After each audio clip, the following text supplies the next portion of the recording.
Welcome to Martial Wisdom. Here you can listen to conversations on all kinds of topics related to martial arts. In today's conversation, we're going to be covering knives and lethal force. Joining me in this conversation is Matt Stait, who not only has a strong martial background, but also a lot of practical real-world experience. Before we start, please consider supporting this show. You can subscribe to the Spirit Aikido online program, which now has almost 160 videos. You can also contribute any amount that you like through the PayPal tip jar. Even small contributions are greatly appreciated. I hope you enjoy this content. Now, on with the discussion.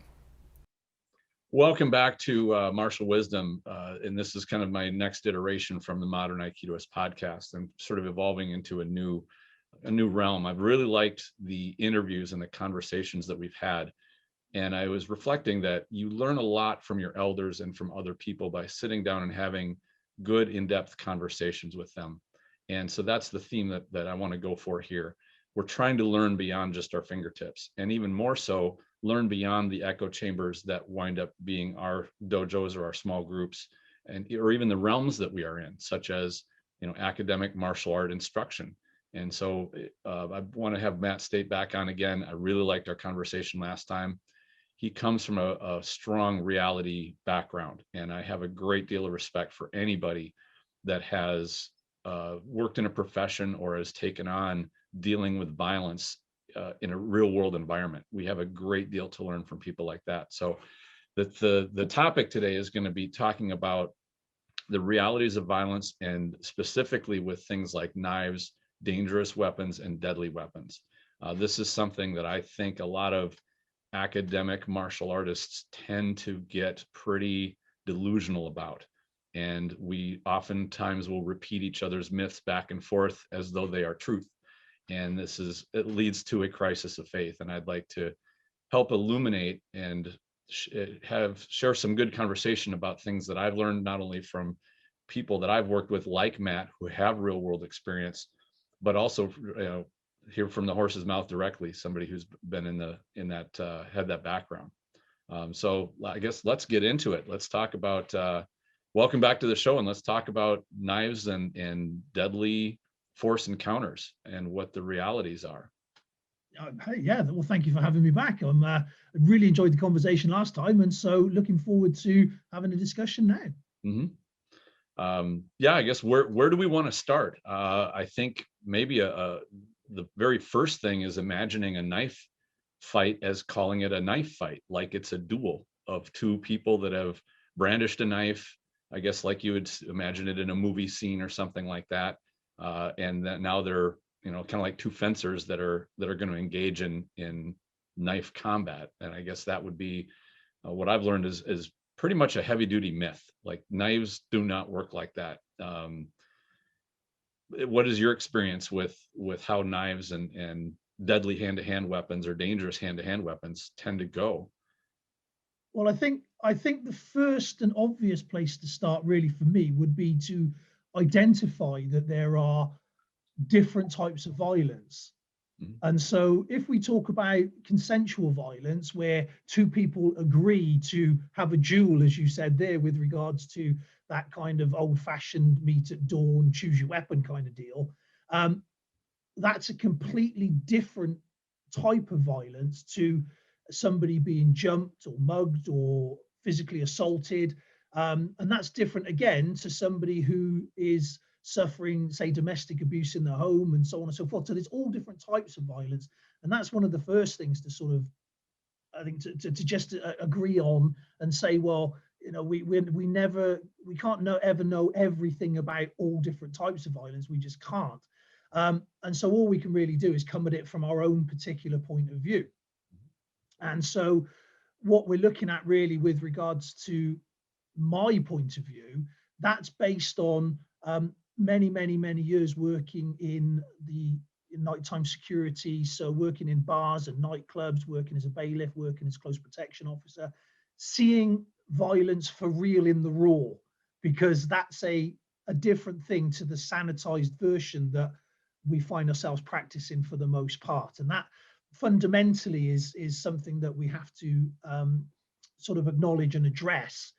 Is realistically, we can't ever practice to a standard where it replicates real violence because, well, we've all got to go to work the next day. Psychologically, we're not prepared to do that to ourselves over any period of time because it's damaging. And and also, what kind of human beings would we actually be if we took ourselves to that point in time, out of choice regularly? So all of those things have a bearing on what we're talking about and the discussion that hopefully we're going to have. Mhm. So when we talk about sort of weapons, we talk about knives, we talk about edged weapons specifically, then we've got to look at the psychological aspects of it, the legal implications of it, the physical applications of it. There's an awful lot to unpick besides besides just waving a knife around and doing a funky disarm on YouTube. Let's put it like that. Mhm.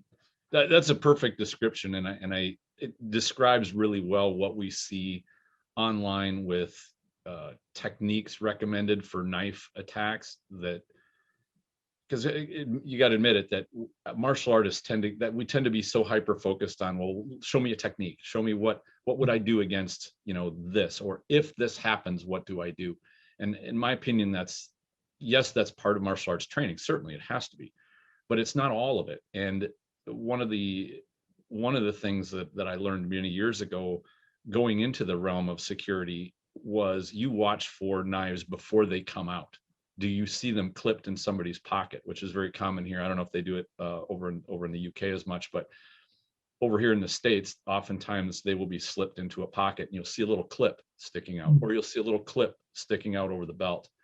Or sometimes in this, I guess in the street type people will often leave it like a string dangling down because it makes it for a quick grab and deployment of the knife. So you watch for those things. You watch for them before it becomes a knife fight, before it becomes that the fang comes out and it winds up being deadly. You try to solve your problem sooner up the chain before it comes out. And in fact, I had a go ahead. I'm sorry. Sorry, that's what I was going to say. That's where it gets really interesting because then you start talking into the realms of profiling and and making assumptions about people based on information that you can gather. But that again, that can be deemed as a very sort of murky set of parameters to work within. However, as you rightly pointed out, we're in an ideal situation. You want to see the thing before it happens. You want to be able to assess the situation and read it correctly before it comes to that, which does include profiling, as you rightly said. Certain types of people will do certain types of things. So again, that's another element that comes into this particular equation. Sure. And it's hard to train that in a dojo environment. And I've worked with law enforcement officers and stuff who have set up these types of drills, and the role playing and the acting is very hard to do because you will see all kinds of indicators in a real world environment that you won't see in a simulation. Because you have the same people portraying, like a street bum versus a thug versus a gang member versus, confused Uncle Ted. They'll all look like the same. We're all on the mat. It's hard to be a good actor and really portray those. It's not impossible. It's just difficult. Yeah, well, one of the really interesting points about that you've just said, and it flags it up and it reminds me of this particular thing. I once watched a demonstration of how Wing Chun can beat a boxer. Right now, this has got nothing to do with Wing Chun or boxing or which is better or right or wrong. It doesn't make any difference, right? My point on this was it was the role of the boxer was played by a Wing Chun student, and so the movement was essentially Wing Chun pretending to be boxing. So my point is, it didn't matter what the guy was pretending to be, whether it be a boxer or a karate guy or a taekwondo guy, doesn't matter. He was moving like a Wing Chun guy. And that really highlights your point is when we're doing these role plays, when we're having these kind of scenario based things, they only take us so far because fundamentally we are who we are. We are not those people that go around stabbing other people. Well, I hope not anyway. Right. Yeah, the attacks that happen with a knife, and I've heard it described this way very well, and that is there's really no such thing as a knife fight. There's a knife ambush. And to me, that puts a pretty stark reality on if somebody pulls out a knife to attack you, they're not going to Errol Flynn you and go, haha, guard yourself.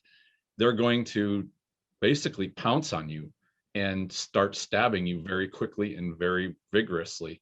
Now, it'll look a little different in like a maximum security prison versus maybe, a gang member on a street, but the intent is often very similar. And the expression is not sophisticated. It's not that of like you would describe, Wing Chun is a sophisticated art. It takes practice to do it precisely. But a knife attack does not take much precision for it to be of deadly effect. In fact, I think you could probably argue that most thugs and villains and the darker side of humanity, they don't spend a lot of time practicing tremendous precision the way a martial artist would, but they don't have to in order to be effective. In fact, that's kind of the point of the knife. You see what I did with the pun there, but the knife will make doing great harm very easy for just about anyone. And for those that would like to challenge that, if you take a 9-year-old and give him a marker and tell him you'll give him a whole bucket of ice cream if he can put that marker all over you, and you try to stop that 10-year-old motivated, you will find you're going to get more marks on you no matter what. It's just that knife is a hard thing to stop with somebody with some real intent. Yeah, well, that's the word, isn't it? Intent. I mean, that's exactly the word. And the moment that you add that into the equation, real intent, then the whole dynamic changes. It becomes a very different sort of animal. And I remember a long time ago where I was training with some military guys, and we'd been doing some knife defense, and we'd been working on various sort of things and drills and what have you. And it appeared that we'd all been getting a little bit, shall we say, big for our boots, a little bit confident, a little bit cocky, nobody got hurt. We was feeling that we was doing well. And the one guy, I remember it vividly because it actually, really shocked me to my core at that moment. He actually pulled out this absolutely evil looking knife. It was jet black. It had a groove running along it. And it was just an evil looking thing. I mean, obviously it wasn't. You can't put that kind of intent into a tool, but it just resonated menace. I mean, it was designed for, it was designed to cause injury, simple as that, right? And he held that knife and he went, okay, let's do that again. And all of a sudden, that foot distance that we did have suddenly turned into 4 foot. I didn't want to go anywhere near him. Right. Yeah. That was an instant reality check right there. Just something as simple. And the intent wasn't there. There was no real harm meant, but just that by itself, just putting an actual live blade that was designed for injury. Because again, a lot of the stuff in the UK specifically, a lot of the street crime stuff is done with kitchen knives, utility knives, that kind of thing, predominantly. But when you see a weapon that is designed for nothing more than actually being used as a weapon, there's a power to that. And so yeah, I remember that really vividly. And I don't know whether you've experienced anything like that. I have. And in fact, I wanted to share this story because I think it strikes right to the heart of this. And this will bridge us, I think, into the emotional side or into the psychology of a deadly encounter. And that is, I picked up for very cheap some of those folding knives, the locking folding knives you can get for like $8 at a hardware store. And I ground the edges off so they're nice and smooth. But going from a wooden tanto for practicing knife work and then putting those in the students' hands, the exact same thing that you described happened. Now, these weren't as scary looking as like a Rambo knife or something that was like a Bowie or a big. It was smaller. In fact, it was about 3 or 4 inches smaller than a typical tanto. But when you look down and you see steel, and one of them is black, and it's, because I ground off the edge, there's no, you can't cut yourself with it. But you look at that, or you feel that cold metal, it affects every student that I've brought those out with. And I mostly do that for just what you talked about, the confidence of, with a wooden tanto, if you get a wrist control or something on there, you can peel the thing out without being afraid of it. This changes everything entirely. When you go to slide your hand over to take a knife out of somebody's hand, you feel your hand sliding along the blade, and it changes everything. Now, granted, in a very small way. I'm not, with these, because even though they're blunted and I've ground the edge off and the points off, if we go with heavy intent, I'm still concerned that somebody could get stabbed or skin ripped or something like that. But the mentality does change, and it changes remarkably, even with that minor little change. Now, if it was a combat knife or something of that nature, I think the same thing holds true. And I know a lot of people use the aluminum trainers, the really thick ones that are well rounded off. Yeah. I've noticed that those you get a better feedback than a wooden tanto, but they're not as effective as even just a normal lockback knife that's had the edge dulled and the point ground off. And of course, you could go farther. I had an instructor that picked up one of those electric shock knives, and you turn it on and it goes, you hear it crackling, and you're like, oh my God, I'm going to get zapped if I hit by this. And just same thing, suddenly 1 foot turns into 4 feet. Like everybody gets away from it because they don't want to get shocked. And it's a good adventure to go into, to have that priority of, it matters now. You're going to feel some negative feedback. Yeah, well, it's that Xbox mentality, isn't it? Or PlayStation, whichever game you favor. Basically, it's that computer game mentality, which is you're not actually going to die. You get to live again. If you mess it up, you get another life. And that's and that mentality and that mindset is a completely different shift from when you're facing something for real. Mm-hmm. And so that, as like I said, I mean, you can't really replicate that. There is no way to replicate it, but what you can do is acknowledge it. Mm-hmm. And I think fundamentally, once you've acknowledged that, then the training automatically, I think anyway, for me, what I find is that once you acknowledge that, the training automatically reins back and it becomes far more basic, because the understanding is that you only got one shot, and that's only on the understanding that there is no other alternative. All other alternatives have been exhausted. We don't walk around going, please, somebody attack me with a knife. I've trained for a few weeks. I'm good for this, Yeah. That sort of thing that you see sometimes. So it's right. That acknowledgement of understanding that it is a one-shot kind of deal and there are consequences to an action. That does, I think, frame it in a way where the training becomes a lot more simplistic and basic, or at least I find that. Yeah, I do. And I found the exact same thing, is you don't have time to be intricate or complicated or try to pull off anything that's risky or complex.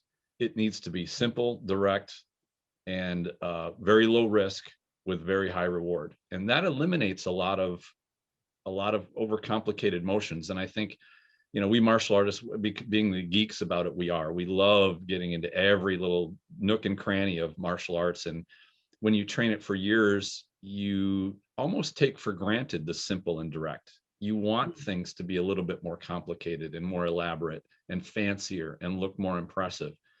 But against a knife, there's no time or space for that. In fact, I remember a story, and maybe you've heard this one too, because I know this is going around the internet a number of years ago. And this was from Greg Nelson, who is a world-renowned MMA coach and trainer. And he's here in the Twin Cities where I'm at, although we've never met. But I remember hearing this story, and he has said, spread this around because this was a big learning experience for me. He was attacked with someone wielding a knife. Right. And I would count that Greg, at least just by reputation, knows probably 10 times more about martial arts than I do. I mean, he's been training fighters for decades. And by his story, and I'm going to paraphrase this because I haven't heard it recently, but I remember he said, I grabbed the arm of the knife wielder, the one that was holding the knife. And he said, I didn't even get the arm. I grabbed the sleeve of the garment that he had, and I just clamped down on it tight. I got my hips and body as far away from the knife as I could. And then I forgot everything I knew about martial arts. Like all the stuff I was trained to do and had been training to do, and it was deep in there. I couldn't access any of it. He said, the only thing I could think to do was to start shin kicking the guy as fast as and repeatedly as many times as I could. And he said, and he thought of the same thing. So he started shin kicking me back and forth. So I'm standing there holding this arm to keep it from cutting me and just kicking away. And then he said, I forgot about, I don't remember the fight, but the next thing I remember is picking up a chair and basically throwing it at him and getting out of there. Like that's how it ended. So you take somebody, a very sophisticated, highly experienced, disciplined martial artist with a monster repertoire, knew all kinds of different things. And this speaks to the mindset part. Faced with a deadly encounter, changed entirely. His mind changed, the way his body and brain worked changed, and the things that he thought he would had access to, he admits, like, it wasn't. I didn't think of anything complicated. I was just suddenly in a survival mode, and I'm sure that part is adrenaline. And I think, to be fair, another aspect too would be how many sport fighters ever bother spending any time training against a knife, because you don't get that in a ring, so maybe that particular aspect he did not train enough to be comfortable with. I mean, I don't know, I haven't talked with him about it. I'd be interested to get his insights, but I use this as a lesson, and I share this with my students because this would be something that could happen to somebody for real that won't happen to a sport fighter. At least sport fighters, they train to be in that ring. That's what they spend all their time doing, and they don't like spending a lot of time doing other stuff that is not involved with them winning their prize fights. So it's understandable that what you train and how you train it, you need to think about how that translates to how you want it to perform when the time comes. Like, what environment are you aiming your training for? And that's not to say that somebody who trains MMA fighting or sport fighting would be completely helpless in such a situation, but you'd be kind of behind the eight ball if you didn't train for situations exactly like that. And I think that's why, police training is a certain way. Military training is different. It's its own certain way, because that's a different, like you said earlier, a different type of violence. The stuff that security people train for, apprehending people, getting them out of a club, that is specialized to its own needs. And all of it is really to build that confident mindset that your mind is ready to perform under those conditions when that time comes. What would you think about that approach? Yeah, well, I think it's a really challenging thing, isn't it? Because as I said at the start, I don't think that realistically it can be trained to the level required for us to switch on. I mean, that's the very elite of the elite that can sort of go into those kind of training scenarios. Mm-hmm. But what is interesting is that when you look at martial arts as a whole, there are two factors really that spring to mind for me. Number one is that we are, if you like, collectors of technique. We have to be. Mm-hmm. Because we constantly want to learn, we constantly want to sort of evolve, and we constantly want to get knowledge. And if we condensed martial arts to its core, or self-defense to its core, it's abrupt, it's simplistic, and it's more about attitude as much as anything else. Sure. And so all of those superfluous techniques that we learn and we love doing are actually redundant in that moment, truth be told, for most. And the second thing is as you said there, with regards to the fact that we all train, and a lot of us now cross train, and we do all kinds of different training. But are we specifically training for those specific scenarios? And if we are, then how can we possibly expect them to cross over into various environments? So as you had said there, when you're talking about, say, a competitive sport fighter, then it's accepted. So if you've got a BJJ guy or a no-gi grappler guy, it's accepted that if you put him in a boxing ring, he's going to get his bell rung. Mm-hmm.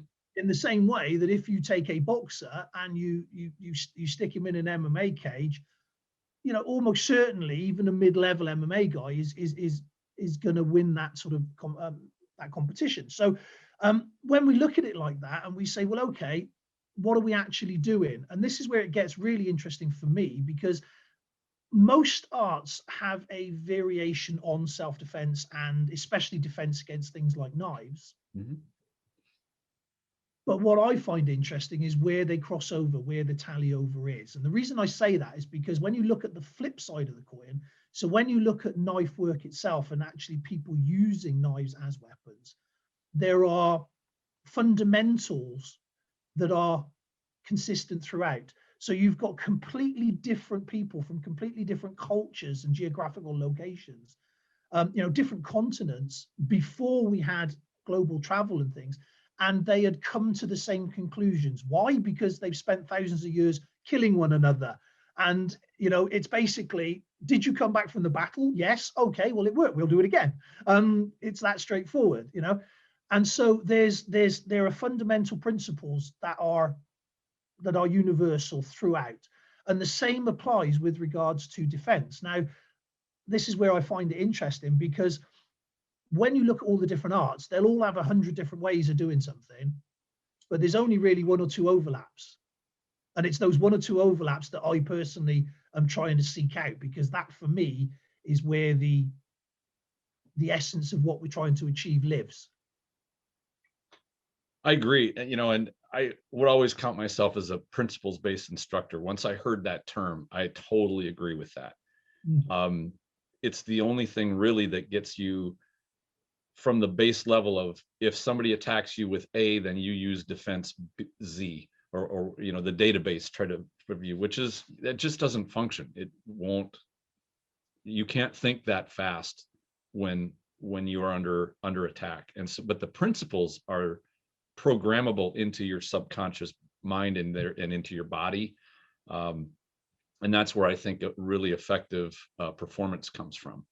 And I wanted to just jump back and address one thing, and that is the idea that not you specifically, but anybody looks at surviving a deadly encounter the same way that they would look at boxer A is going to fight boxer B. Which one's a better boxer? Which one's going to win?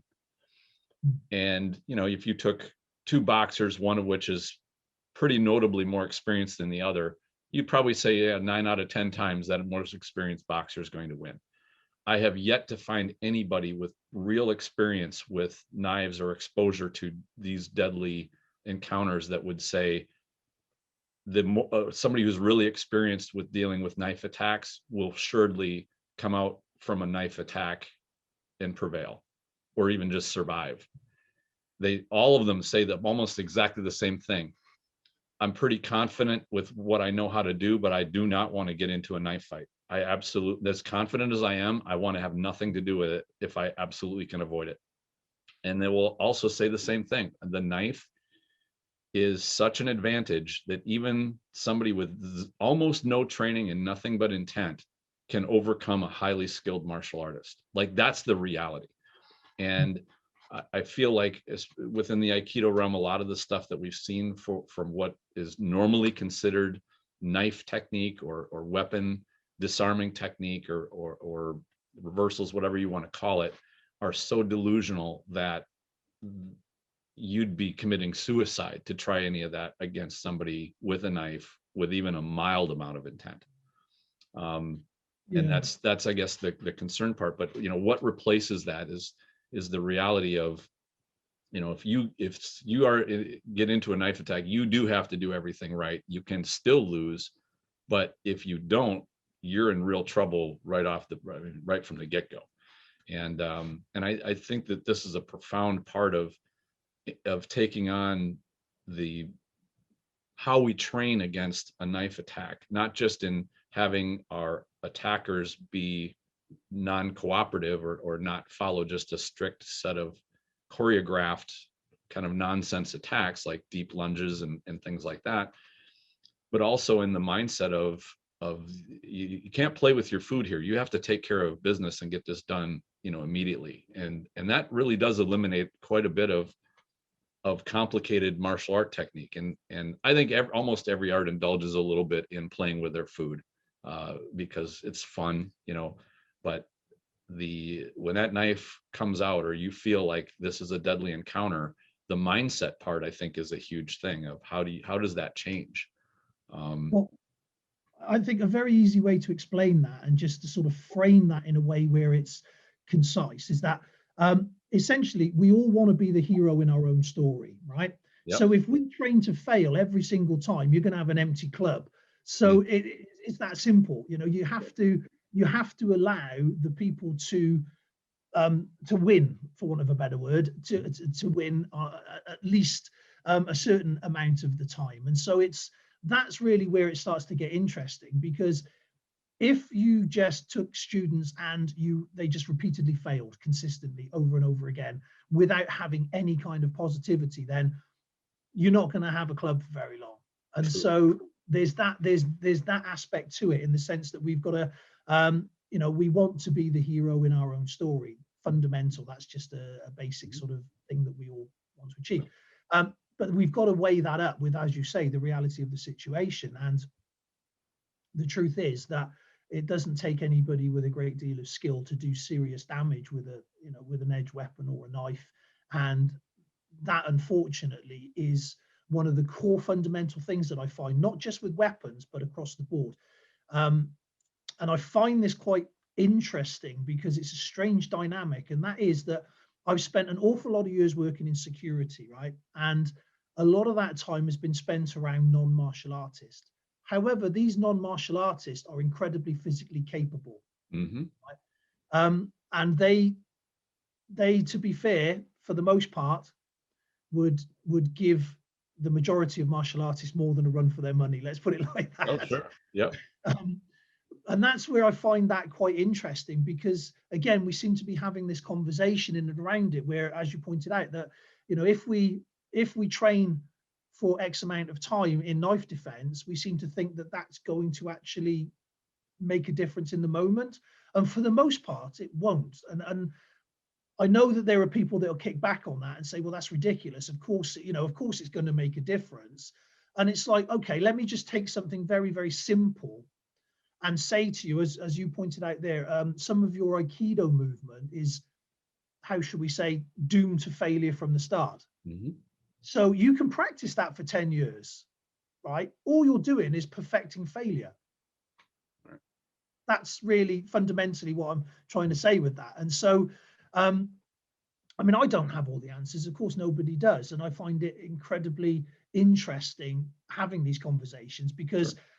all it really does is opens up more questions, which is great. That's what we love. But the questions need to be asked in an honest kind of way. And so when we actually sort of look at that, and we're talking about sort of knife defense, we've really got to ask ourselves, well, from the mental side of it, from the psychological side of it, where are we? Where do we sit within that? Could you stab somebody if you needed to? Could I stab somebody if I needed to? Could we face an opponent that was hell-bent on causing us or our loved ones serious physical injury, maybe even death? That's really the training, and that's really what we need to overcome, Mm-hmm. because the physical is only really a small part of it, in my particular opinion. Sure. Yeah, and I agree with you. All fighting and all combat really is about 80% mental. It's beyond the physical realm. And I think a lot of martial artists dwell so deeply in the physical realm that it's transitioning into the mental part is difficult. And I think, just like you said, with maybe not having the answers, but trying to ask the right questions. One of the questions that come to me is, how do we find the right formula? Because I liked how you put it, practicing failure. We don't want to practice the wrong formula and wind up finding out the hard way that it was a recipe for failure. So when I deconstruct it, I want to look at, all right, well, if that's a bad formula, what's a good formula? And this comes back to what is simple, direct. And of course, there are many arts that have, every martial art has got some great stuff in it. And that's where I like to kind of pick and choose and steal what is the most direct, simple, effective, reliable, low risk, but high reward methods for coming up with that good formula. And the only thing that would restrict me from not taking it from other arts would be ego or pride, to say, well, the art I do is better, so I don't need to look outside of it. And to me, that is just a total garbage attitude. There's so much good stuff out there. Why would you let your own ego or your own pride stop you from growing? And maybe maybe we're at a time in martial arts where the subdivisions and each individual separate art that does its own kind of thing is the wrong approach. We need to just look at the physical conflict and how to master that. If you think about it, there's like you said, areas that have done knife fighting, that's their specialty. That's what they do. And, they're different, but the fundamentals of hoplology, of the physical human conflict I think are universal. And the more I see principles echoed in different realms, to me, the more fundamental that principle is. When it's only used in one, then that's not really a universal principle. It's specialized to that particular art or that study. But I do like the study of fundamental principles. I mean, whether you're talking philosophy, when they would call it first principles, but it's still the same, regardless. Science is built on fundamental, provable principles. Yeah. So I think there's where we see that echoed in other realms. But I think you're right. I think the mindset is difficult. In fact, just today I was working with some students, and we're getting into repeated attacks, being able to deal with somebody relentlessly coming at you time and time again. And I'm starting with a student who's pretty new, so that just kind of getting their feet wet with it. And as I introduced this to them, they said, "Yeah, I feel a little uncomfortable with this." And I said, "Exactly. That's the goal of martial arts training, is to take you right to your comfort level and go a little bit beyond it. Because if you're training in your comfort level or under it, well, then you're just kind of kicking around and relaxing and enjoying yourself. But if you push yourself a little bit to be a little bit anxious, like, I don't know what I'm doing, I'm going to figure it out, that's when you're growing. And, knives and deadly weapons really put you right in that zone very quickly, I think. And you can feel a little bit of that mindset of you're training under that stress of, oh boy, I don't want to be cut, or I don't want to have that knife touching me. And that's a good thing. It gets you into that growth zone for the stress. Yeah, a big part of martial arts is that stress inoculation training, where you get used to being in stress. You learn to handle it. Yeah, well, that's one of the most sort of under discussed facts about these kind of things, is when you talk about the stress, when you talk about the adrenaline dump, when you talk about the just the overload, that's very, very real and hugely powerful. And that absolute dump, I've seen it several times in people. I've seen it in high level martial artists, and I've seen them come completely unstuck. You put those guys in a ring and they would dance all over them. But the arena was different, and the build-up was different, and the psychology behind it was different, and they just couldn't get a grip. Psychologically, they just couldn't get a handhold into anything that was familiar. And because of that, they couldn't access the physical skills that they trained so long for. And that's not across the board. That's not to say everybody's like that, but that is something, as you rightly say there, that side of it needs to be really highlighted, I feel that. And it's something that I talk about an awful lot when I'm talking to people like this. And I say to people, look, whenever you're learning any kind of self-defense, regardless, weapons, whatever, whether it's women's self-defense, it doesn't make a difference, right? One of the fundamental factors that you need to overcome is that psychological aspect of yourself and what's going to happen. Because that is the very first barrier. The amount of people that won't actually throw a punch, they'll hit a pad and they'll hit one of those people in a predator suit and all the rest of it, because, hey, they've spent all day building up to that. It's actually an exciting thing. I'm looking forward to it. If you put me, meaning very serious harm, in front of that person at 3 a.m. down a dark alley, all of a sudden that pad striking mentality has gone completely. And that's really one of the things that we've got to figure out, how to acknowledge, how to address, and how to harness. And that's, again, for me, that's one of the big challenges for any kind of reality based, again, I'm not sure I like that word, but for any kind of training that's going to help us under duress, we have to involve that kind of elements into the training. The question is, how do we do that? Sure.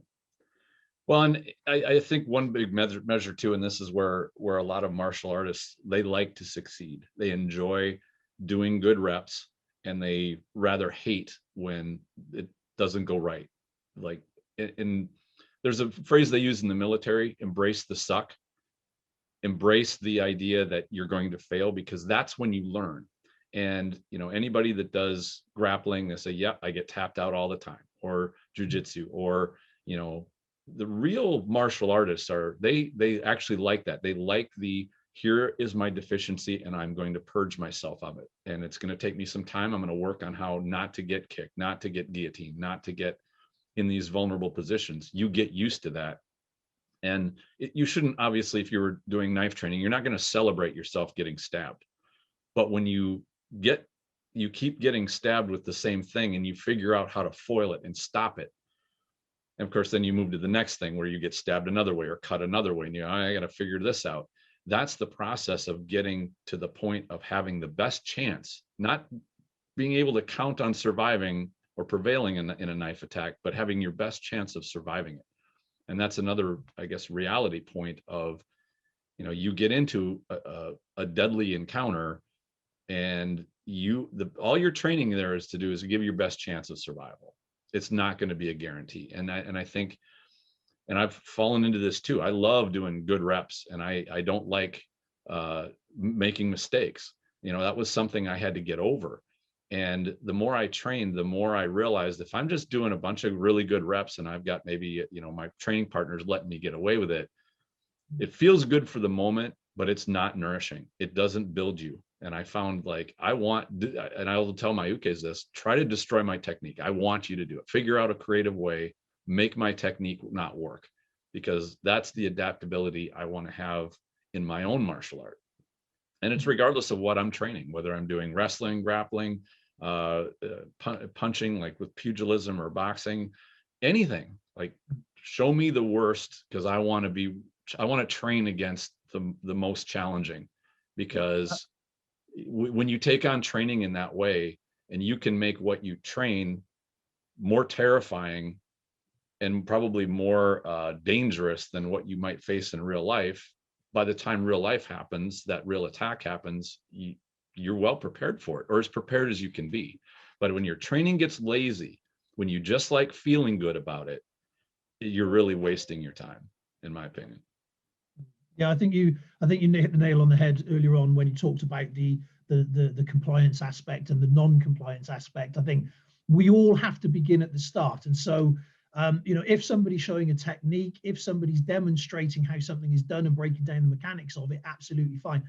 But once you've got through that threshold and you understand the mechanics of the movement, then there has to be elements of non-compliance that are built up over time to make that something that's embedded and can work under stress to a degree.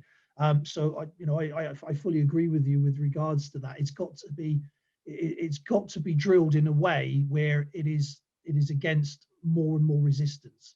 Sure. And I think with the knife, like most of the other techniques that we all train, we often will talk about pressure testing, or about how do we explore this. And a lot of times people will get an impression like, well, I just need to tell my uke to go 100% gangbusters, and like that's what pressure testing is. And that shows to me that somebody has they're only imagining what pressure testing is. They've never really done it that way. Yeah. And I really want to cover this at the seminar. I shouldn't say seminar, the workshop that we're going to come up here and hopefully in September.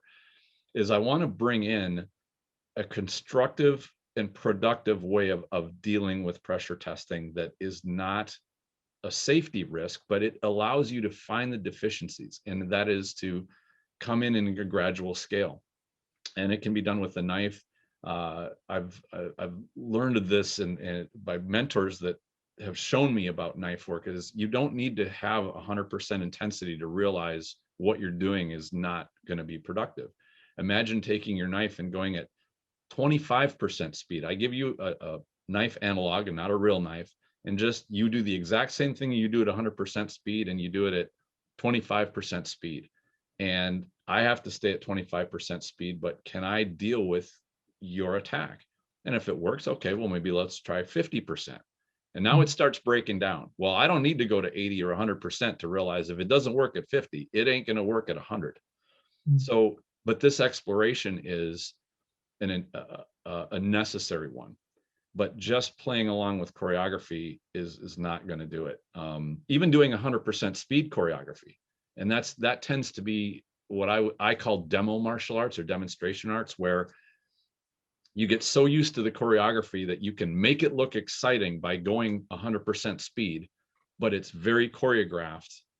Like, that's meant for movies. That's not meant for real life violence. And I think that's a big distinction. There's, because on a movie screen, fancy looks great, and full speed fancy is just, I mean, it's eye candy. But eye candy won't save your skin, as you know, in a bathroom or in a real encounter. Well, I bring this back to years and years ago when I was doing a lot of traditional karate stuff, and when we was talking about sparring. And I remember the instructors at the time saying that actually the most dangerous point of sparring for people is round about green belt. Why? Because they've got a little bit of technique and they're gung-ho and they want to get stuck in, but they're unpredictable. Mm-hmm. And that is really what we're talking about here, because when you're talking about choreographed at 100% with your students that you've practiced, it's predictable. And it's that unpredictability is what makes it so dangerous, especially from people that either haven't trained or have trained in things other than what we train in, because the movement is different. Right. And that fundamentally was one of the very first things that I learned when I started working on the doors and things. And when I started working in security, that was a huge shock to my system. Why weren't they all punching in the proper way? I mean, come on, let's, sort it out with your stance. Yeah.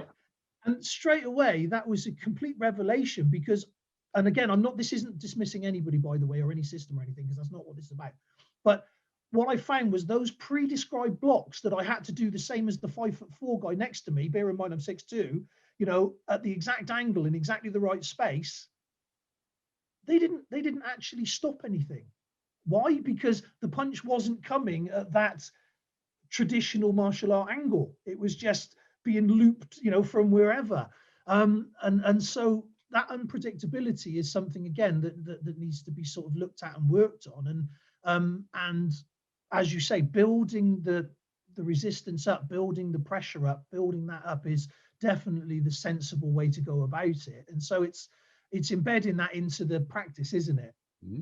And so it's making sure that we understand that that's a requirement of any kind of hope to sort of come out the other end of these kind of things.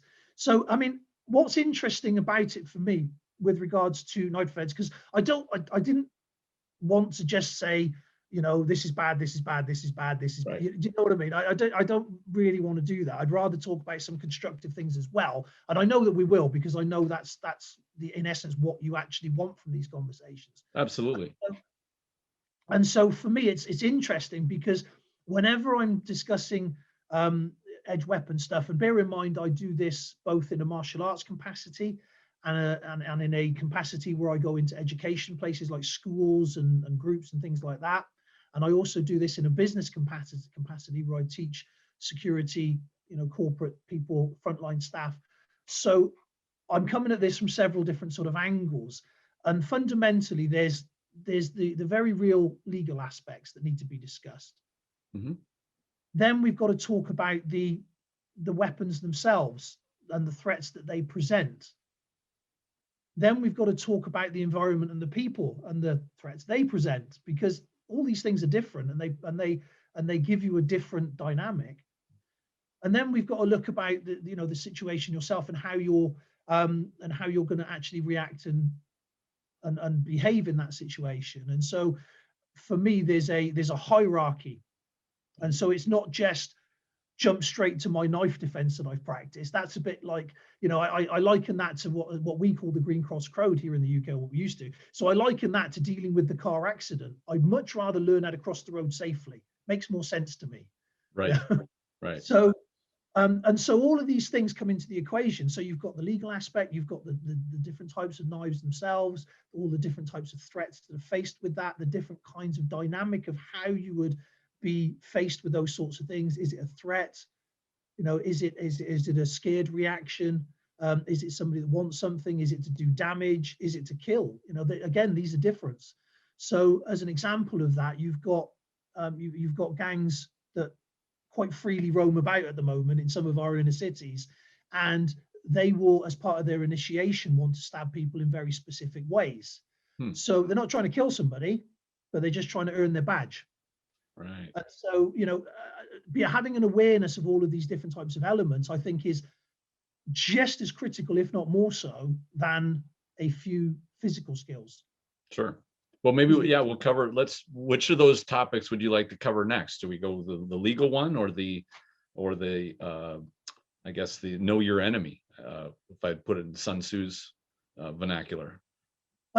Yeah, well, I mean, the legal aspect is interesting, in the sense that, firstly, what I find is lots of people pay lip service, but may not actually know the realities of it and the legalities of it. Sure. Now, obviously, that's different for countries and places, and so there's a lot of differences there. Here in the UK, we're very, very strict in lots of ways when it comes to weapons. But then on the other side of the coin, some would argue that we're very lax with regards to actually meting out any kind of punishment to wrongdoers in lots of ways. And so, again, these things need to be looked at and weighed up. And so from the legal point of view, it's interesting because there's a system out there, and I'm not gonna say what it is, but I was having a conversation with one of their top students in a bar the one day years ago, and they were discussing how it's common knowledge that they perform certain actions in set pieces. So it's like like a 1, 2, 3, 4 kind of scenario. Formula. Yeah. Or a pattern. And that's public knowledge. And so then we had a discussion where I said, you do realize if you performed set pattern ABCD, whatever it was, 1, 2, 3, 4, and did that on an aggressor and then ended up in court, the very first thing they're going to say to you is, that's a trained response. And by that rationale, then it falls outside of the parameters of reasonable, proportionate, and necessary, because it's a trained response. And you have followed a set pattern of movements that you probably didn't have to do. They're pre-prescribed. And so that was an interesting sort of conversation, because we sort of threw that back and forth for a while. And it's an interesting way to look at that with regards, especially in this social media world. And again, I think the relevance of this is totally misrepresented by so many people. Slightly off tangent, I feel now, but this is something that's so relevant in this modern world.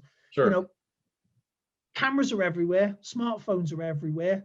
People will whip out a camera in the first instance, right?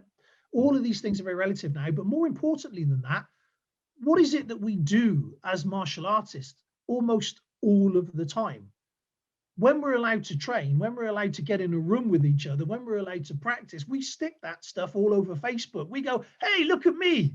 This is what I'm doing. This is me pretending to stab somebody and rip their throat out and poke them in the eye and stamp on their groin, right? And we're actively showing the world that this is what we're practicing and doing. And from a legal standpoint, some of that is, could end up being quite challenging if you find yourself having to defend your actions. Right. Within the legal realm of our discussion, something that occurs to me, we always talk about, in a self-defense situation, you always have to count that there could be multiple attackers. You think about it, the idea that the state or the government or police, they could be that other threat that you have to deal with in the midst of your knife attack or your deadly assault that just happened. So, because you have to protect yourself, not just from this guy trying to kill you, but from an authority that can ruin your life for the rest of your life over the actions that you are about to take. I think that's important. One of the things that drives me crazy is that old phrase, well, better to be tried by 12 than carried by 6. The implication that the shoot them first and ask questions later kind of approach. And to me, that sort of says you don't have the control to discern the amount of force or violence that you impose, and that you automatically justify if the exchange between me and my attacker is such that I feel like my life is being threatened. I have complete license to just absolutely kill them. And maybe that might be necessary, but chances are it isn't. I know there are many cases here in the US, and I'm sure it's the same in the UK and other places too, where in the blink of an eye, literally in a split second, self-defense can go from the justified use of deadly force to unjustified. Well, in the span of a fight, that instant can go by so fast you don't even realize what just happened. And I'm referring to instances where, you know, somebody's assaulted, their assailant has a deadly weapon, and something happens, like they get pushed to the ground, or they aren't an immediate threat, and the person in a state of total fear, probably an adrenaline dump, probably angry, probably unleashed that Neanderthal man that just says, no, I'm not going to let you kill me, and then kicks the assailant in the head, and now he's deemed guilty of assault because he went, once the threat was over, he kept participating. And that's can be that runoff part of the psychology that we talked about earlier, is you slip into that mindset of, oh my God, I'm dealing with a deadly animal here. And it's very natural. This happens all the time when it comes to these deadly encounters. What happens to your mind? And you can over respond. You can go beyond proportional response. And I think it's frankly a little harsh for courts or juries or whoever winds up issuing judgment to not appreciate just how terrifying it is to have your life threatened. Obviously case by case is all different, but it's hard to come down on somebody that is fighting for their life and to say, well, you went a little too far. Yeah. You know, well, there are three main points to that. Point number one is that when you talk about people making a decision in a court of law, they talk about a selection of your peers, but peers translates to, you know, people of like.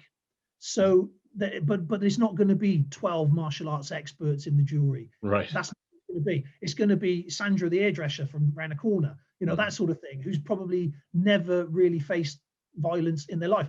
The nearest they've got to that is watching Harrison Ford do his Indiana Jones spiel, you know, and their understanding of violence is based around television violence, it's based around movie violence, and that's not the same thing at all.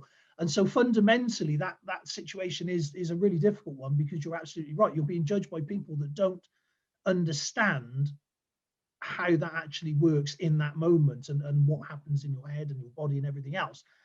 Secondly, and this I find extraordinary,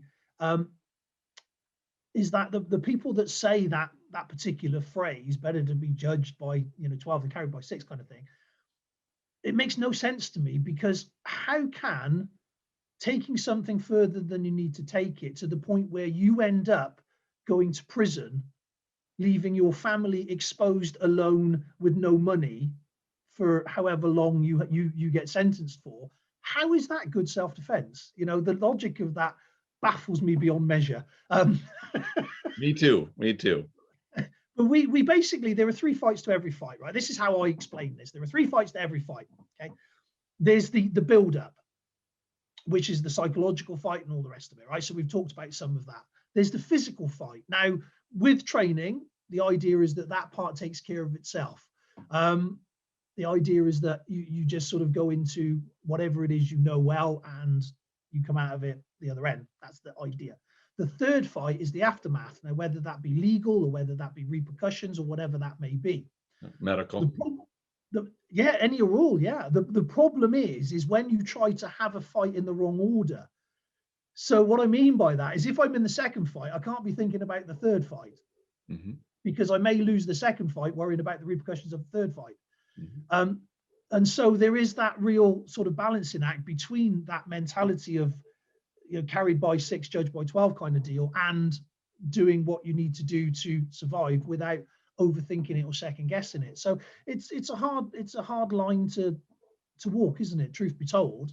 It is, and it has profound impact on how we train, the physical part. And maybe that bridges us into the next subject. I mean, we could certainly get deep into the legal aspects, but because everybody's in different jurisdictions, the laws are so different, you know, country to country here in the US, even state to state or city to city are quite drastically different. And, you know, of course, we want to do the standard. We're not giving any legal advice, but I think the how it affects your training in the physical. Like, what are your rules of engagement for dealing with a knife? One of the big ones that I came along that I really like is get a bigger weapon. First thing you should do is get away from that knife if you can, but get something bigger in your hand that they have to come past in order to get to you. Yeah. You know, I'm a big fan of chairs. You know, Yeah, it's absolutely. not Yeah. it's not a pretty weapon or an elegant one, but if you're going to try to keep somebody from stabbing you, it's a great obstacle to put in the way. You know, and but to have that mindset as you train, of course, when we go into our training, we say, well, what if you don't have anything? Now you got to deal with hand to hand. So we wind up training the empty hand part, but reinforcing the don't think about going to hand over, get away, get behind something, you know, get behind a door or close a door or grab a chair, grab a wastebasket or something solid. All of those things need to be part of what we put in our mind as the program that runs when we are faced with that part. And to me, that does come out in the physical realm when we get on the mat. And how do we reinforce these things? Yeah, absolutely. And I mean, it's worth unpicking some of that because, again, when you look at that, I mean, we work on similar veins, right? In the sense that I have what I call an action hierarchy when it comes to edge weapons. And so run is the very first thing. You know, if you can escape, right? Pride, forget that, live to fight another day, all the rest of it, right? Secondly, barriers, environment. If you can get behind a car or a hedge or a tree, whatever, and put something between you, right? Then we start talking about weapons of opportunity, including things like chairs and stuff, because you're right. I mean, being honest with you, if you said to me, we're going to have a fight, you can have a knife or a chair, I'd actually pick the chair out of choice. Absolutely. Because it's a better choice. So we're similar in those ways, but we've got to really have a look at this whole, we'll just run, right? Because it's an interesting point. So you have a camp that says, well, run. That's all you need to do. Just run. You don't need anything else. Run. Okay. My response to that is, well, actually, there may be times when that's not something that you can do. Absolutely right? True. If I'm pushing my 2-year-old toddler in a pushchair down through the park, and suddenly a knife-wielding maniac jumps out, I'm not exactly just going to be like, well, see ya, and leg it off through the bushes. You know, right. The same with an elderly grandparent, so on and so forth. And so we've got to look at that, and we've got to say, well, are we going to be better off by running? You know, do we know where we're running to? Is it going to be safer, or actually is it going to be worse? You know, are we going to have any energy left to fight once we cornered if we have to? Can I outrun the person? You know, we've got to admit that in the nicest possible way, we're not getting any younger. And if you've got some 20-year-old guy that's very, very fit and active, there's a good chance they're going to be able to run for longer than I can run, truth be told, these days. Right. And so do I really want to take that action? Because when we finally do get to the point where I have to do something physical, I've just expended all my energy. And so there's all these aspects of it. And now you might be in an environment that wasn't as good as the one that you just came from. Now you're cornered. You're in somewhere nobody can see you and nobody can find you, and now it's worse. No, absolutely. Yeah. And there was a story that I was told a while ago when we were talking about this. And again, I found it interesting because basically the premise was, well, of course, if they just want something from you, give it to them. You can always replace money, what have you. And again, it was like, okay, well, as a stock response, that's great because it's absolutely true, you know, in theory. Okay. But then the dynamic was changed just a little bit. And I was told a story about these two guys. They were out in the middle of the desert, right? They were at least 4 days away from any kind of people. And they only had 3.5 days water. And that was if they rationed it. Anyway, a couple of local bandits appeared, demanded all their stuff from them, you know, with threats of violence. And they ended up fighting their way out of it. And the reason that they did that was because they would have just suffered a long and slow death over a couple of days if they'd have given up the water that they had. And so it's more complicated than just running away. That stock response is a good response as long as it fits the problem. Right. I'm glad you brought that up because it drives me crazy with just about any answer that says, well, self-defense is as simple as fill in the blank. And that's a common one, run away. I even saw what was it? The Penn and Teller did a show on martial arts, on self-defense about, I'll just give him my wallet. If they want to just give it away, I'll spend a lot more than I ever carry in my wallet on self-defense classes. Why would I even do it? I just give my wallet. Would the same thing hold true for, would you tell your wife the same thing for being raped or being beaten? Or, the ugly part of violence is not just the caricature of somebody wants to mug you and take your money. If that was all self-defense was, or that's all violence was, there would be no martial arts. There would be no self-defense. Just don't carry any money or hand them your credit card. Yeah. But again, that's that overly simplistic view that you describe. It drives me crazy, because violence is not that simple, because human interaction is not that simple. There are always other factors going on that limit your strategic choices. And that is a very valid point that you just said there, with regards to, again, what we tend to do is as martial artists, we tend to sanitize violence and practice the type of violence that we like practicing. Very, very rare will you actually, look at some of the worst types of violence that are happening every day all around us. And those are the types of violence really that we do need to be addressing. So you're absolutely right when you say that. But then how do you incorporate that into what we do safely and in a way that's not going to discourage people practicing? Well, I think how do we do that on the mat? That's a little trickier. I think one of the things, and I love this phrase by Sun Tzu, said, if you know yourself and know your enemy, and in 100 battles, you will not be in peril. We martial artists tend to spend a lot of time studying ourselves. We study ourselves, our art, and we kind of overlook the enemy. And by the enemy, it's, an attacker or somebody else. In a negotiation, it would be the other person you're negotiating with. But if you realize that with basic psychology, and I love the psychology topic we talked about earlier, but this now comes into, what is the psychology of the person who is imposing on me?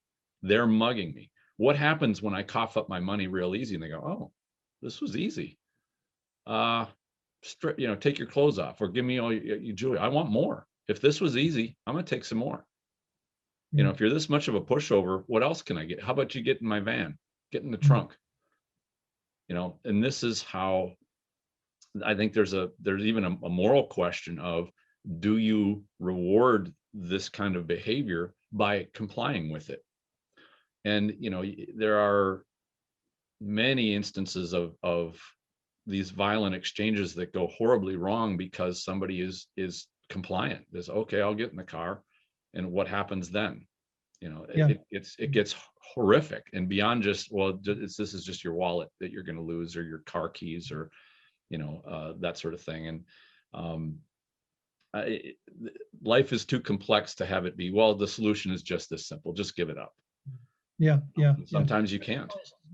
Does not guarantee safety. That's right. That's for sure, unfortunately. Yeah. So, it is that. But I mean, that's part of the complexity of it, isn't it? That's the irony of this conversation, is that the physical is as simple as you can possibly make it. Everything else is where the complexity lives. Right. You spend all this time on the physical, and we virtually ignore everything else. And that is the real interesting thing around this conversation, is the thing that we should be focusing on. For the most part, we tend to ignore. Right. Well, comprehending the big picture and how some of the things that are in the areas in the other part of the picture, how important they are, but if you overlook them, it can be disastrous. And maybe this can bridge us into the equipment, and because I know a lot of people will ask themselves or have considered carrying a knife for quote unquote self-defense or some other kind of a weapon. I know over here in the US, a lot of people have carried firearms or a pistol to defend themselves, and I certainly don't criticize them for that, or anybody. Your individual choice of what you want to do to protect yourself is your responsibility. And I think that there are many deep considerations for doing that. And I'd put them, legal is one of them. One of the nuggets that I found back in the day was, at least, I don't know, I'd imagine the numbers are pretty similar, but at least here in the US, about 5% or less of violent encounters have a justified use of deadly force attached to them. That is, you know, if you pull out a gun and shoot them, you have a chance of being justified in doing so from a legal standpoint. That means, what do you do for the other 95%? Mm. And if I love the saying of, when all you have is a hammer, every problem looks like a nail. Yeah. Well, what happens when somebody gets up in your face, starts shoving you, he's not armed? Are you going to shoot him, pull out a gun, and that's kind of all you need, all you know how to do? And I think the same thing reflects on carrying a knife. We had a bit of a discussion last week on the martial side about, I made the statement that a knife is not a defensive tool. And I don't use the term weapon, although you could, and somebody challenged that and said, well, what do you mean? What are you talking about by that? I said, okay, well, I tell you what, give me a stick and you have a knife, and now you stop me from hitting you. Like, the knife is a purely offensive tool. All really it can do is cut and stab and destroy. And a firearm is the same way. So within that context, now your self-defense strategy is really not defensive, it's all offensive. And this is something that touches not just on the legal realm, but also on the moral realm. And there are people that have gone through and had to harm other people and have gone through severe psychological problems related with either killing or causing serious harm to somebody else. Like, and you said it earlier, do you have the wherewithal to stab or cut somebody or shoot them or, whatever? And you could say the same thing of breaking their neck with your bare hands, or, dropping them on their head and breaking their spine or whatever. Personally, I would rather not get to that point where I have to deal with that psychological impact of causing that much harm to somebody. That's not to say that I've never carried a knife or carried a pistol, but there's a lot of serious implication and responsibility that goes with that. No, I don't want to be charged by the state and sent up the river for over responding to a violent situation. That's a factor, but I do realize there are some violent exchanges that are so bad that you'd rather not be unarmed in them. So I don't think there's any real clear answer, and the environment that somebody's in, things are different. I don't live in a tough part of town, although I am in Minneapolis, and we've had some problems here in the last year with the rioting and the looting, and carjacking has increased over 300%. So, I mean, the world's always changing, but it's up to each person to decide what the best way to go about things are. But to consider those tools, like, and it was really enlightening to me when I learned and had that clarity of, all right, what is a tool? Is it offensive? Is it defensive? Can it do, what can it do, and what can't it do? And the idea of defending myself with a knife against somebody, I was like, I really only have one thing I can do with this knife, or really two, if you count stabbing and cutting as two different things. I like how many options I have with the empty hand, but against somebody with a knife, I'd rather not have empty hands. I'd rather have something solid that I can deal with them. And if you had a knife, like you said earlier, and I couldn't put it any better, I wouldn't want a knife. I'd rather have a chair. Another one of my favorite is a cane, a walking stick. You can do a lot with a walking stick, including controlling people. But I want something with better range and stopping power that I can use to defend myself. And even just a bigger knife is not going to be a defense weapon either. No, for the most part, no, you're absolutely right. And when you talk about the fact that they purely is an offensive, they're an offensive weapon or tool, it's actually interesting, because if you had a knife and I had a knife, it's very hard for either of us to use that defensively. Mm-hmm. So even at that level, 100% offense against 100% offense. Yeah, even at that level, it just doesn't really work. Yeah. So I mean, that then really sort of brings us to the next sort of point that I mentioned earlier on, which is regards the tools themselves, the weapons themselves. So the edge weapons. So whether that be a screwdriver, a syringe, a broken glass, or a knife of varying degrees, whichever one of those things it is, they will have their own characteristics and capabilities. And they will then dictate as to how we go about responding to that. So if somebody, as an example, has a box cutter, Stanley knife type thing, Mhm. that is a different threat than a syringe. Mhm. That's a different threat than a large kitchen knife. That's a different threat to an old Fairbairn Sykes commando dagger that's designed for stabbing motions. You know, there are cutting weapons, there are stabbing weapons there, and so each of those presents a different threat and a different conversation. And so we need to understand that as well, and we need to take all of those things into account. And again, when we're talking about threat assessments, when we're talking about risk assessments, when we're talking about going into various places and having to deal with certain things, then again we want to know about these kind of things. So as an example of that, there are certain parts of the world where carrying, you know, knives, big knives, machete kind of knives, is absolutely commonplace. Mhm. And there are also parts of the UK here, as an example, where people carrying Stanley knives or the box cutters is very, very commonplace. Mm. And those things, you know, they're, as you rightly said, you ideally want to know that those are a possibility before they become a reality, because they are that quick, they are that small, they are that, you know, that's the kind of thing that you just don't see happening until it's happened. Years ago when I was working, there was a spate around Bristol where people would go past and slash the backside of people, so the tops of the legs and the butt cheeks. Oh, okay. Busy nightclubs, and they would just walk past them with these Stanley knives, and because they're so sharp, you wouldn't really feel it initially. Right. It'd be like this little bit of delay, and these guys would be doing this for fun, and they would literally just cut people as they walk past and then wander off. And for Wow. whatever reason, don't ask me, I don't know. I mean, the mentality of that is beyond me, but that was just one thing that was happening. And so understanding all of that is also very much part of any kind of defense that we should be talking about or looking at. So when we talk about edge weapon defense, we should be looking at that as a whole, you know. And do people understand the differences? Do people know what the capabilities are with these things? You know, how they cut, how they stab. Do they know if it can cut on the withdrawal, or can it only cut on the stab? And all these kind of things come into play, because, you know, knowing that stuff is going to be the difference between surviving from a cross block or not.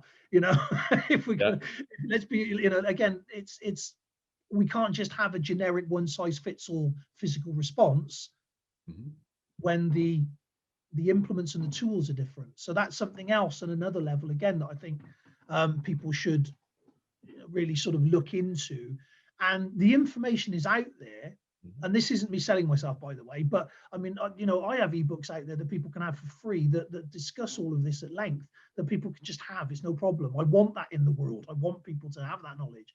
And I'm sure that you do similar, and lots of other people do the same thing. So the information is there to find. Yeah, and I'll put a link to that stuff in the show notes for this episode, because I think people would be interested in that.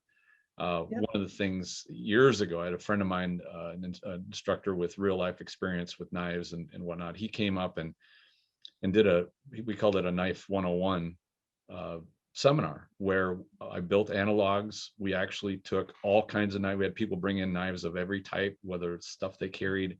We brought in kitchen knives, just about any cutting implement you could imagine, and put actual clothing on them. So it's one thing to imagine what a knife would do through like a denim jacket or a leather jacket, or even a hoodie, like what, you know, and then to do it, and then to see what these knives, how they performed, how easy it is to cut through, and how easy it is to stab, how easy it is to miss. We did all kinds of live active drills to get a feel, not just imagine what it's like, but to try it out. And then we also did, for anybody that's ever done these, the white shirt marker drill, where you give basically somebody with intent a marker and say, all right, mark them up. And now we had not only intermediate and advanced martial artists, but in full-on instructors, able to see just, all right, let's test your technique against an active person. And it was safe because it was just markers. But, you know, one of my friends who's an instructor, he says, I'm going to take this shirt home and put it up on my wall as a reminder you know, Yeah. not just, I wouldn't say that he's anything but a legit martial arts instructor. I mean, he's really good and very talented. Yeah. But it was one of those reality things, like, doesn't matter how good you are, things work differently when that high level of intent is there. To combine it with what you said earlier, and I wanted to jump in, but this is a good place for it, is that unpredictability combined with the intent is a very dangerous cocktail. Yes. And, you know, we didn't need to have super athletic attackers with those markers. You know, any average person that's just, you know, juiced up to put a mark on that shirt. I mean, we had marks on necks and faces and pants, shirts, arms, everywhere, especially arms. I mean, those arms get marked up like crazy. So, you know, it's a good drill. I know we've talked about it on the martial side I think about a year or two ago, that marker drill thing came up, and I think somebody actually filmed themselves doing it, which was great. You don't have to be you know, a very experienced martial artist to try that experiment. Yeah, absolutely. Yeah. I did actually put a video of some of my lot doing that, where I I remember that. Yep. And yeah, I just walked into the class, and I had a load of those white paper suits. Mm-hmm.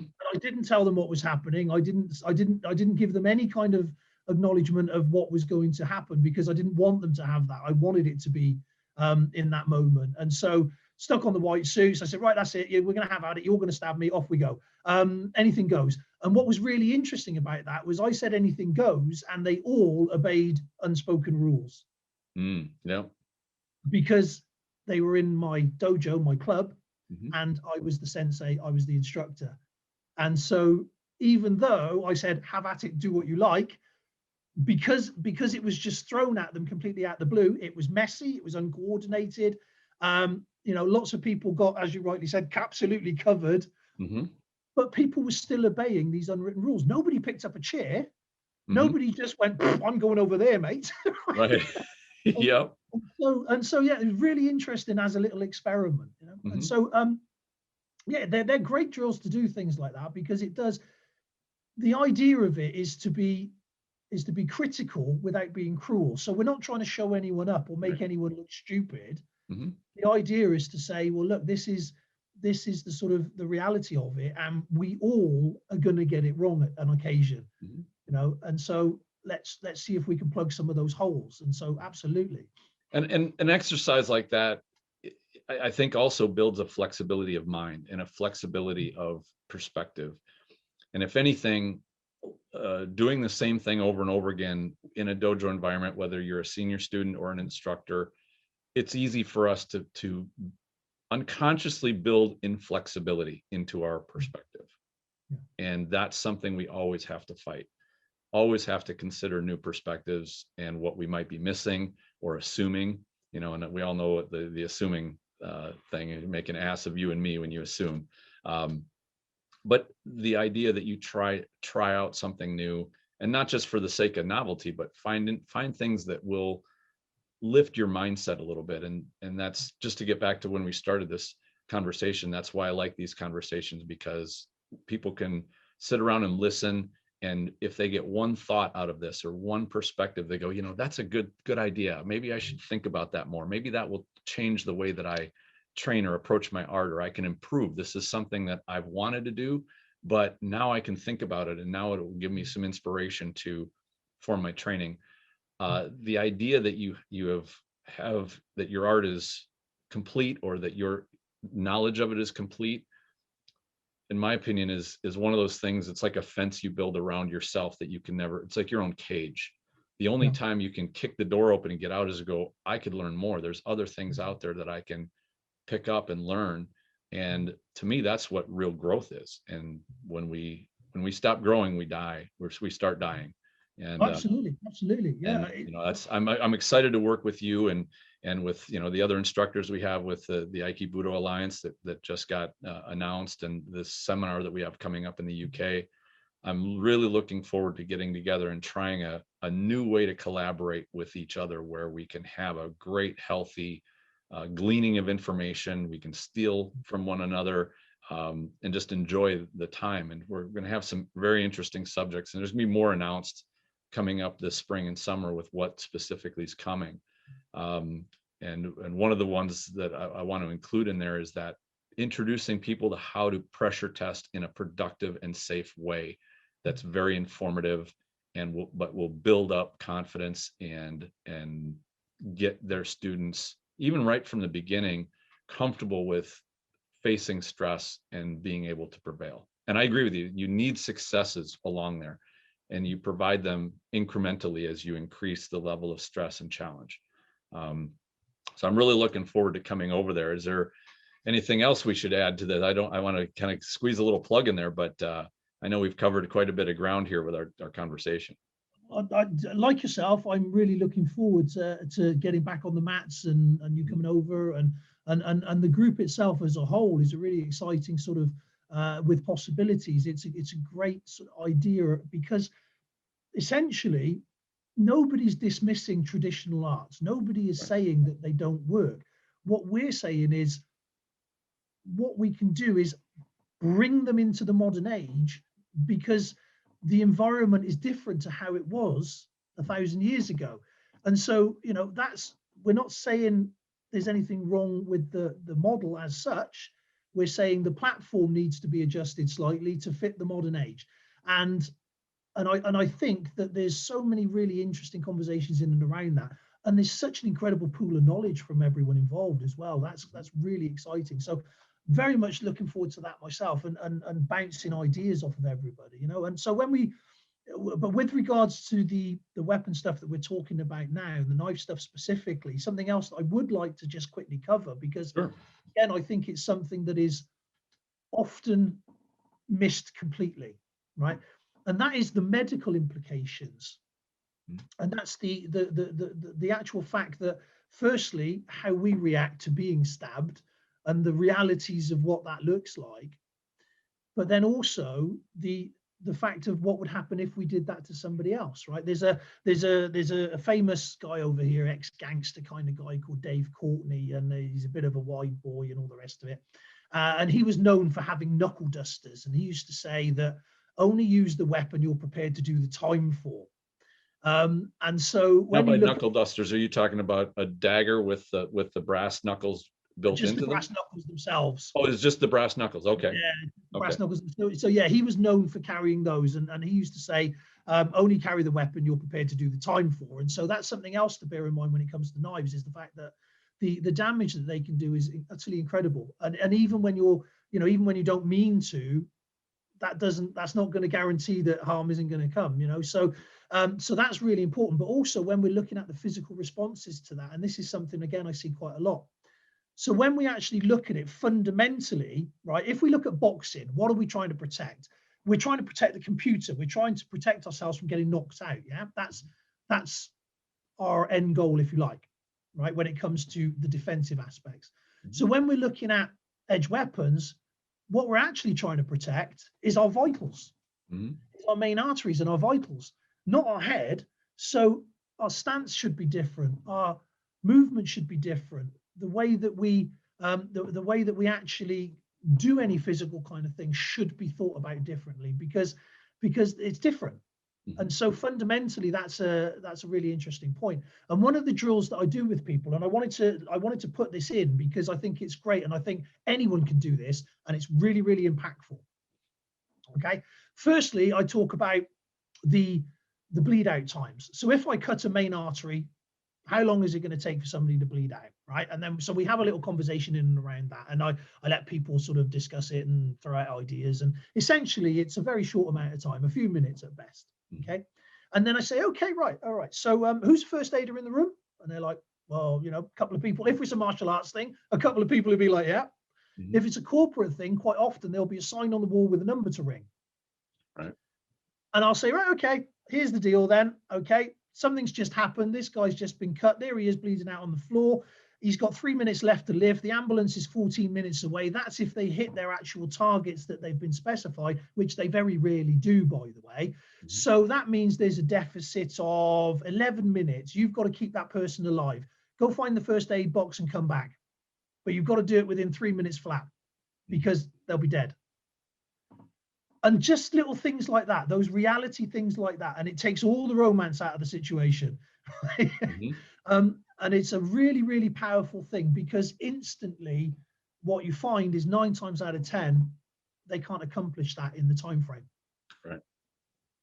And it's it's a powerful little tool. And so it's something that I look to use with people, because we want to discourage heroics before we actually look at any physical, because as we've already discussed, physical is the last resort, and physical isn't promised. There's no guarantees with that. And so we want to try and avoid that heroic mindset, that have a go kind of thing. And so that's just one of the things that you can look to do. And I talk an awful lot about things like bleed out times, targets, incision depths, and all those kind of things, because most people actually don't really understand how fragile we are when it comes to edge weapons. Right. Most of us will take a good knock. Obviously, that goes with age. Our physiology changes over age, especially if we compete regularly, especially if we compete in contact, and we end up we can't take a knock like we used to. And you see that with professional fighters all of the time. Anderson Silva's a prime example, Chuck Liddell, all these guys that were really known for it, they can't take a punch anymore. And so when it comes to striking kind of stuff, we all think, okay, well, we can take a knock. Fair enough, right? And we're quite resilient that way, heavy skulls, all the rest of it. When it comes to edge weapons, actually, it's quite the opposite. We are incredibly vulnerable. And I think that's something that needs to be given a lot more importance than it does in these conversations, I feel. Yeah, it's easy for people to think, oh, a handgun or a pistol or a gun itself is so dangerous, and it almost takes away from appreciating how deadly a knife can be. And I hate to say that you'd want to compare the two, because both are dreadful. But a knife should not be underestimated, especially for the fact that it doesn't run out of ammunition. Absolutely. It just keeps going, and it can hit a soft part. There are many accounts of people being shot multiple times in the chest, and they either keep going or they survive. Whereas a knife, and one of the things with that seminar that my friend did, he brought up a bunch of photographs of knife wounds, and they are terrifying to look at. You see a gash across somebody's back from the shoulder all the way down to the hip. That's more visually dramatic than a gunshot wound. Granted, he survived it. It went over the rib cage, so it didn't cover any arteries or anything like that. But for somebody that knows even a little bit about that knife, it's terrifying.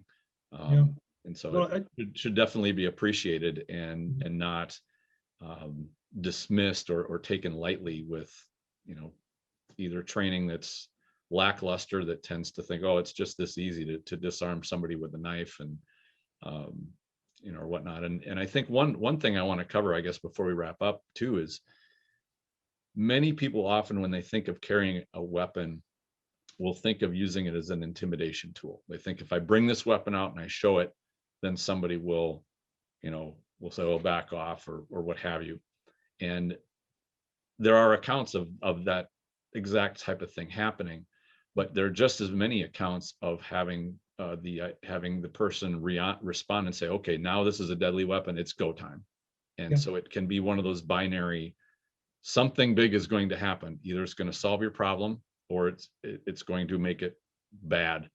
And there's no one formula answer to say, well, never pull a weapon and have anybody see it. Although that is a discipline. I've known people that are, from very tough parts of the country, and they exist in a world like almost an underworld, and they'll say, somebody should never see a pistol, they should only ever feel it.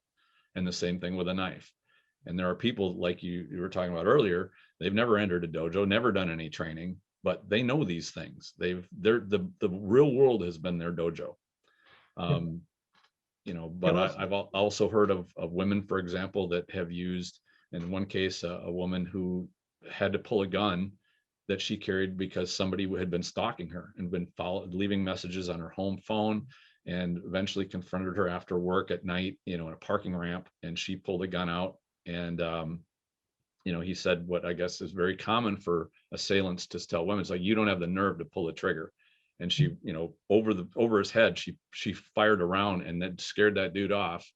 And of course, she immediately put it back in her purse, got in her car, and called her firearm instructor and said, "Oh my God," she was shaking. "Should I call the police?" And he's like, "Well, did the guy run off, or do you have any way that you could find out who he was?" And she said no. I was like, "Well, I wouldn't call the police. You're just going to get in trouble." But after that, he never left another message on her phone machine. She never saw him again. So you can't say that there wasn't, that it didn't necessarily solve a problem, but it's a blessing that she didn't have to shoot the guy, because that would have been a horrendous mess. Or that he didn't have a gun himself and bad intention, because her actually shooting to miss, could have actually presented a situation where he fired back but wasn't aiming to miss. Right. And he didn't have anything in his hands. And I guess this kind of comes around to what we were talking about in terms of assessing a situation before it is an armed confrontation. Like, look at the hands. Is there a knife on the belt, knife in the pocket? Is somebody hiding a hand, behind their back? You can't see it. These types of things, are relevant. And the real world has got so many tremendous lessons. And to say that there's any one simple formula or piece of advice to say this will cover you, like we talked about earlier, it's just not like that. Things are more elaborate and complex than you could be understood by a simplistic viewpoint. Yeah, oh, no, absolutely. It's a strange one, isn't it? I mean, the world is changing massively, very, very quickly at the moment. I spent many, many years working in an environment where there was a huge gang culture, there was a huge criminal element. I worked in some of the worst, horriblest nightclubs that you can imagine.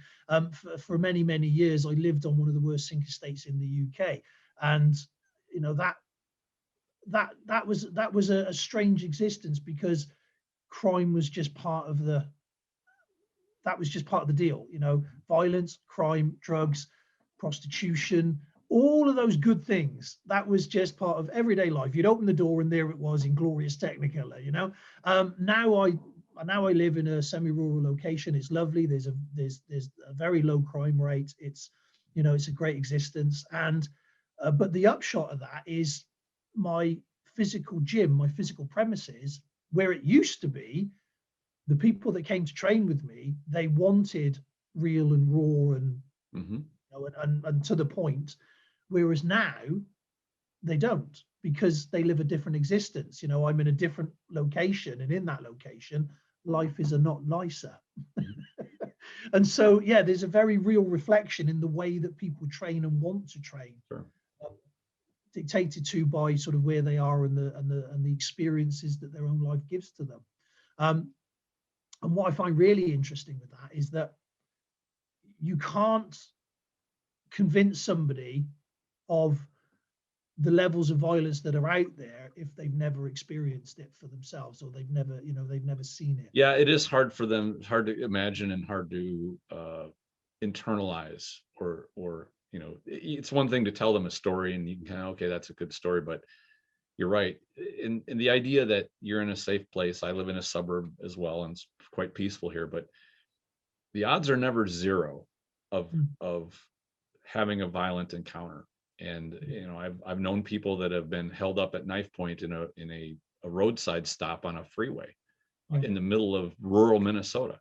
So you'd think, well, there's not carjacking, there's no bad neighborhood out there, but if it's a place where somebody can, a criminal can find some easy pickings, and there's nobody's prepared for it out there. That's the predators go to where the prey is, and your odds are maybe really, really small, but they're not exactly zero. So that's could happen to anybody.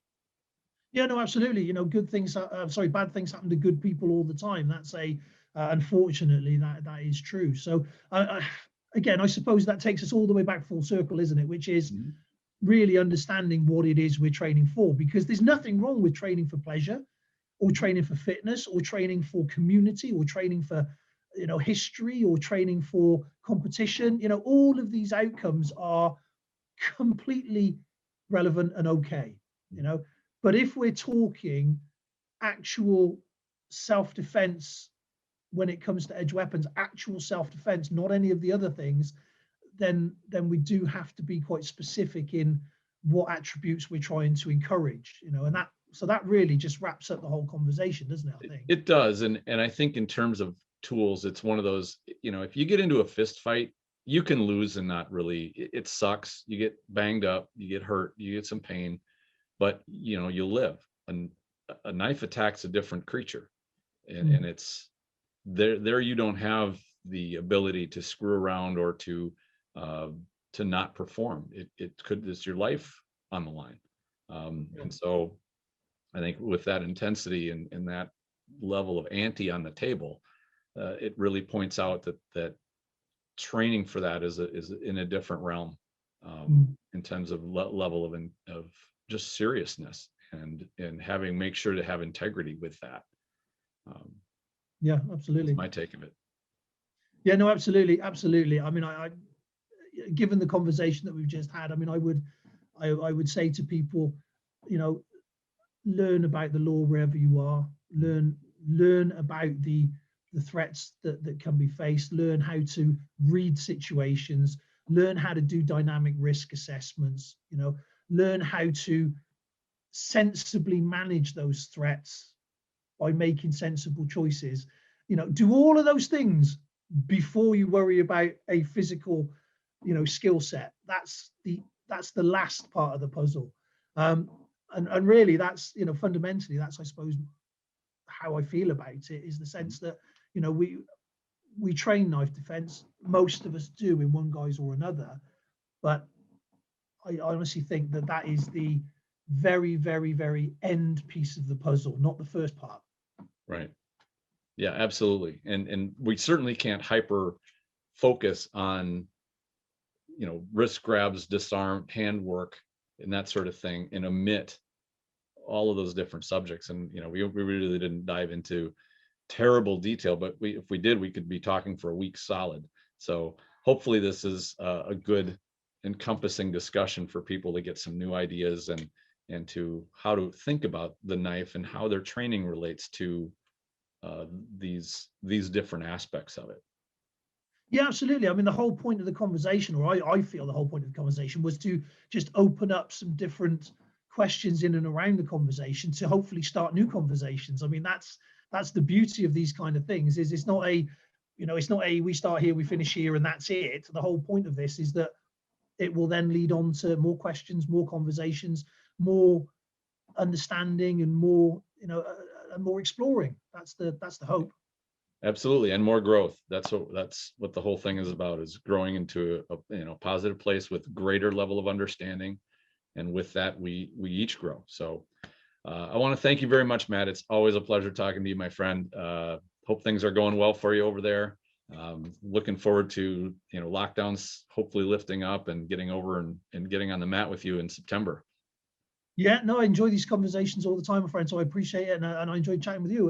And yes, I'm genuinely looking forward to you coming over and not just training, but having a beer and chatting. Oh, that's what I'm looking forward to even most, is going out for a beer and some food and sitting around and laughing and joking together. Like, that's going to be great. Absolutely, that's I'm genuinely looking forward to it. It's something that I think we could all do with after the past year. Absolutely, we got some cabin fever big time over here, so we're looking to get out. Yeah. All right. Well, you have a great rest of your day and a great weekend, and we will talk to you again soon. And you, thank you very much. Cheers, mate. Take care. Thank you very much for listening, and I hope you enjoyed this discussion. Stay tuned for more episodes. I've got some great stuff on the way very soon. In the meantime, enjoy your training.